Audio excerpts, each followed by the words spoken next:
Hey everybody, Scott Walters, welcome to the channel. I hope you're all doing great. Buckle up and strap in. I got a hard-hitting polo punches, no sugarcoating it, no rainbows and sunshine. I'm just going to give it to you and give it to you straight. And today I have a great honor and opportunity to have one of my newest YouTuber friends in the real estate industry, Travis from the Real Estate Mindset with us. He's going to come answer a few questions. I want to introduce this guy to you. He's been amazing. Travis, how are you doing today? Scott, I am doing absolutely spectacular today. And I want to say, man, from the bottom of my heart, thank you for letting me on your channel. It's like I'm finally famous. I had to call my mom. I had to call my dad. I said, Mom, Dad, I finally made it. I'm on Scott Walters Realtor USA's channel. I'm doing good, man.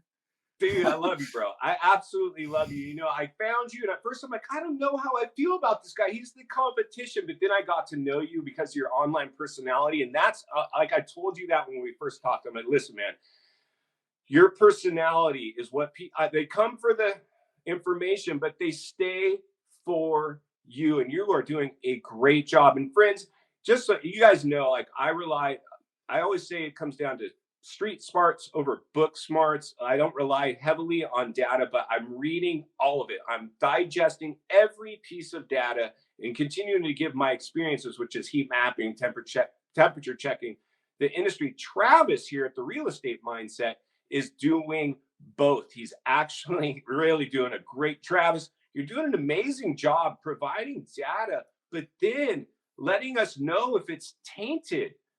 What do you think about that in terms of the data? Some of it good, some of it tainted. Where are you at with this? Man, I'm going to tell you where I'm at, Scott. I'm overwhelmed, man. You know, it's really hard.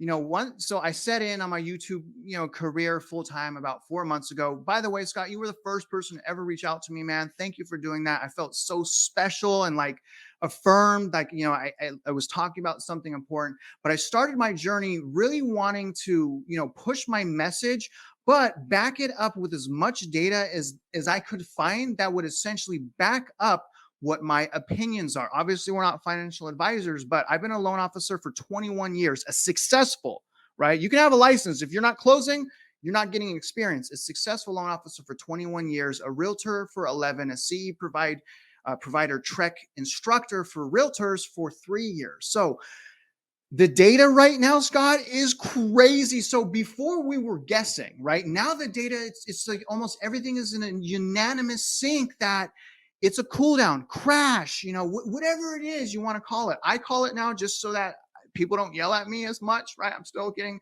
threats and crazy things. Negative equity growth. In my eyes, all of the data is clearly now pointing, so we don't have to guess anymore. Plus, like you, my experience, brother, sometimes I don't even need to see the data, but I wanted to do my experience with the data, make it a little bit spicy, obviously. But I think the data right now is just really overwhelming as to what the trajectory of the housing market, is trending towards, which is back into a buyer's market. Yeah, no, you're absolutely right, Travis. And you've done a great job providing that. And one of the things I loved about what you kind of bring to the table is you suffered the effects of the last housing bubble firsthand. So did I. Now, I'm going to share about this in the future videos with my channel, how I turned the table on the banks and actually turned that distressed sale into a moneymaker for me. And it was the Wild West in the last bubble. And this bubble has exceeded the last bubble's growth. A lot of the people, like you said, that wanted to show me data. They were hanging there, this whole supply and demand position, right? But we've seen, even with limited supply, where's demand gone? It's caught up. What are we seeing? Days on market, price reductions. A lot of those, it's the flip. We've hit the top of the bubble. So now it becomes, how far does it go down? How fast does it come down? This was produced almost overnight. It could reverse course almost as quick. What's your thoughts on the reverse course, how fast and how far it's capable of actually going? So here's the thing, Scott. I view this housing market bubble being created from demand and from the Federal Reserve opening the floodgates of demand. I don't believe we're in the situation for supply, which is why I think the interest rates being hiked like they are is so effective at destroying the housing market. Now, what I believe is going to happen, I believe by the end of August, right? The end of August, we're going to have double the inventory that we had in March. And I hate doing specifics, Scott. I told you I hate doing specifics, but our subscribers are always like, you need to be specific. I hate doing it because I'm vulnerable, right? I don't have a crystal ball. I'm just, based on logic, and I know I get it wrong, but I believe August, we're going to have double inventory at 700 to 800,000 active listings. And I believe before the end of this year, we're going to have as much inventory as we had pre-pandemic, because again, this is a demand market. Just like, oh, wait, it was a demand market because deregulation of lending standards. Yes, we have tighter lending standards now, which means the interest rates going up are even more effective because the lending standards are so tight. So by the end of this year, over 1 million in active inventory. And I also believe that we're going to start seeing the crap hit I don't know if it's PG 13, whatever. The crap is going to hit the fan. In my opinion, third quarter of this year, the fear of missing out is going to spread over to the sellers. Mainstream media, right, is going to pick this up. It's going to spiral out of control. I believe we're going to start seeing buying opportunities, right? Not settling for an overpriced house we don't like, right?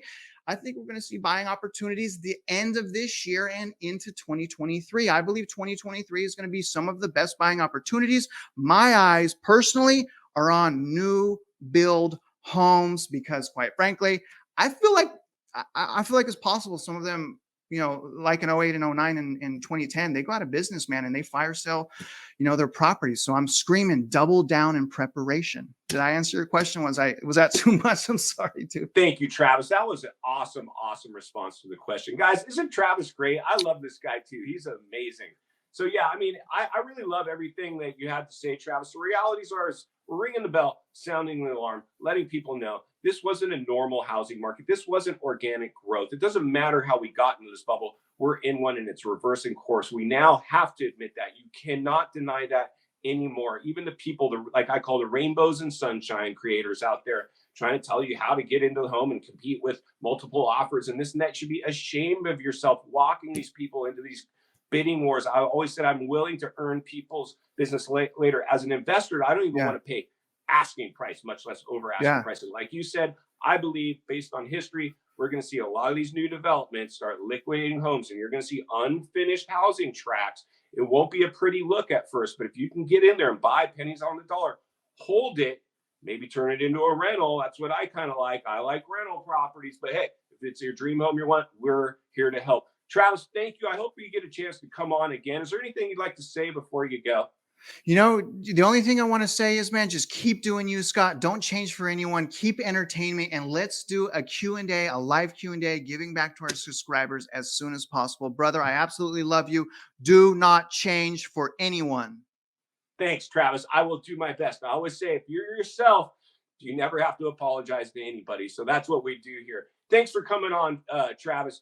And final thoughts, friends. I really just want to come to you as a friend, as a content creator. Somebody wants to see you win in real estate and in life. Understanding the biggest housing bubble ever artificially produced in world history might not provide that. Buying outside the bubble quite possibly could. Please stay tuned. I'm going to do my best to continue to cut through the chatter, give it to you, and give it to you straight. If you appreciate the content, I want to humbly ask you to give the video a like, subscribe to the channel, leave a comment below. I would love to hear from you.